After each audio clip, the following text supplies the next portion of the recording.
December 7th marks the anniversary of the Japanese attack on Pearl Harbor in 1941. What President Franklin Delano Roosevelt called a date which will live in infamy. Few place names in American history produced such a visceral response as the Hawaiian Bay that housed the U.S. Pacific Fleet. The December 7th attack is so deeply ingrained in the American psyche that it is almost always referred to as the Japanese sneak attack on Pearl Harbor. The inclusion of the adjective sneak underscores the duplicity of Japanese actions and portrays the Americans as victims of Japanese aggression, thereby validating the American response and outrage following the attack. Yet, it is important not only to remember the attack itself, but also to examine the causes of the Japanese air raid, an American and reaction to it.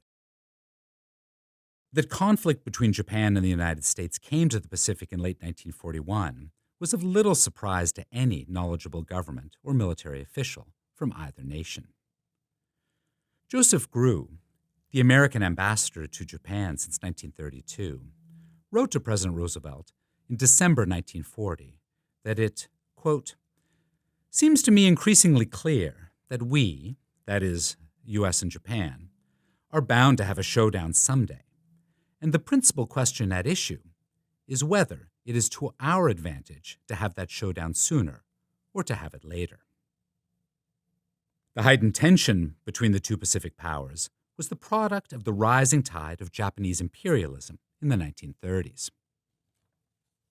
While Japan had owned colonies for decades, by the late 1930s, both the rate of acquisitions and the aggressive nature of Japanese imperialism were increasing. The U.S. government openly condemned the Japanese invasion of China in 1937, but took no overt actions in response. Over the next 3 years, however, the United States enacted a series of quote-unquote moral embargoes that slowly started to choke off trade of vital war supplies to Japan, culminating in 1940 with embargoes on aviation fuel, scrap iron, and high-grade steel. Japan responded in September of that year by signing the tripartite agreement with Germany and Italy to pressure the United States to back down. Tensions continued to build between the two nations. In March 1941, President Roosevelt signed the Lend-Lease Act, which authorized the sale of weapons to Japan's colonial rival, Britain. In April, the Japanese signed the Japan-Soviet Neutrality Pact, eliminating a potential enemy and freeing military forces for offensive action elsewhere in the Pacific.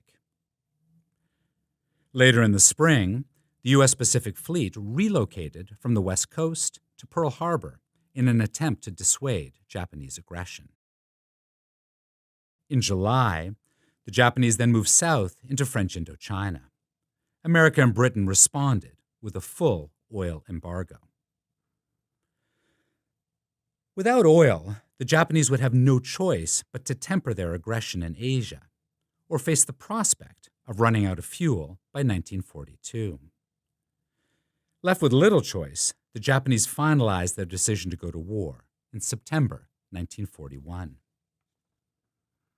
The attack on Pearl Harbor was only a means to an end for Japan, however.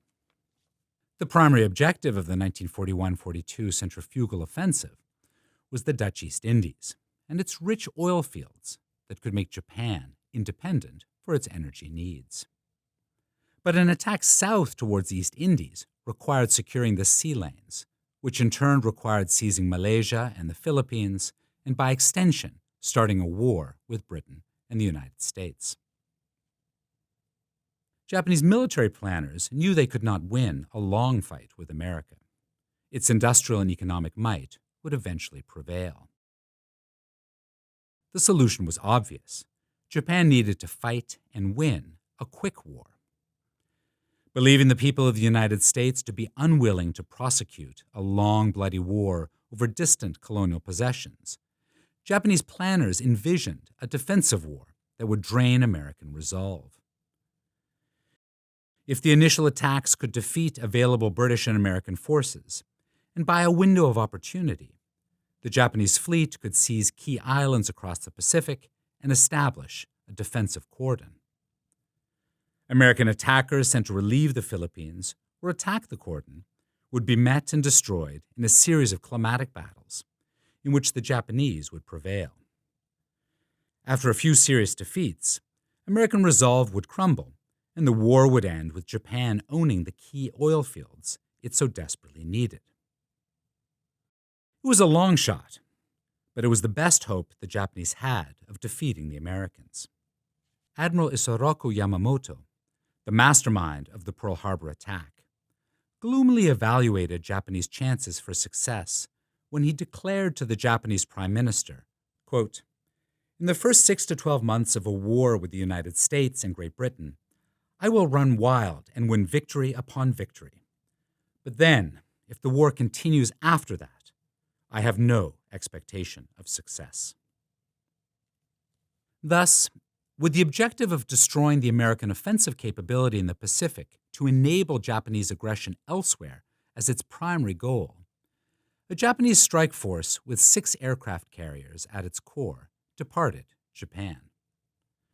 In the early morning hours of December 7th, almost 200 aircraft, fully half of the embarked planes on the carriers, took off towards Hawaii. Arriving over the target at approximately 7:43 a.m., the dive bombers, torpedo bombers, and fighters of the strike force set about attacking the unsuspecting American ships. Anchored throughout the bay, devoid of protective torpedo nets, without combat watches on duty, and lacking accessible ammunition, the American ships were easy prey. The Japanese pilots' primary targets, the American aircraft carriers, were not present, necessitating a shift to their secondary target, the American battleships. The lead attack crippled the capital ships, most notably the battleship Arizona, which was broken in two when a bomb penetrated to its magazine and killed more than 1,500 of her crew members. The second wave arrived an hour after the first and targeted the airfields scattered around the bay. Airmen at Hickam Field and on Ford Island tried desperately to get their planes airborne, but reports indicate that fewer than 10 succeeded. The American response to both waves, be it ground-based anti-aircraft fire or airborne fighters, was completely ineffectual. All told, the Japanese lost 49 aircraft.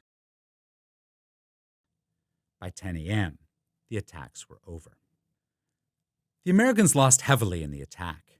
8 battleships were sunk or severely damaged, along with 3 cruisers, 3 destroyers, almost 200 aircraft. In all, over 3,500 military personnel were killed or wounded. Most importantly for the Japanese, their attack succeeded in its design, to cripple the American ability to respond to its offensive against the Dutch East Indies. The shock waves of Pearl Harbor reverberated throughout the struggle raging in Europe. In Britain, having long stood in opposition to Hitler's Germany, Prime Minister Winston Churchill greeted the news with joy, knowing that American might was now in the war effort. He was, quote, saturated and satiated with emotion and sensation, and went to bed and slept the sleep of the saved and thankful. In Germany, Hitler interpreted the results differently.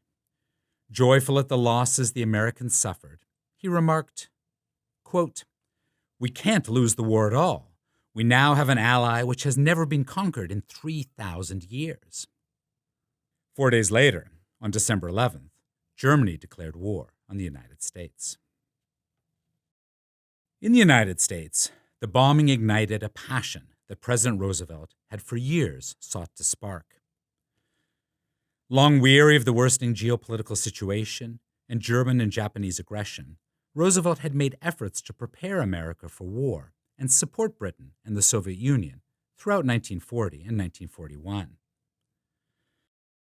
Fighting isolationist sentiments, Roosevelt lamented his inability to do more prior to the attack. The Japanese solved his problem with their assault on Pearl Harbor. On December 8th, the Senate voted 82-0 to declare war. The House voted 388-1. The ensuing mobilization of American manpower and resources stands unparalleled in U.S. history. The attack on Pearl Harbor was not an entirely unprovoked attack, nor was it a complete surprise. American leaders rightfully sought to temper the illegal Japanese wars in Asia by utilizing economic sanctions. But in so doing, forced the Japanese to either abandon their gains, something that was completely unrealistic, or launch the long-brewing conflict between the two nations. In the end, the infamy and tragedy of Pearl Harbor was a result of the American overestimation of the ability of embargoes to temper Japan's strategic designs, and a Japanese underestimation of American resolve to respond to aggression.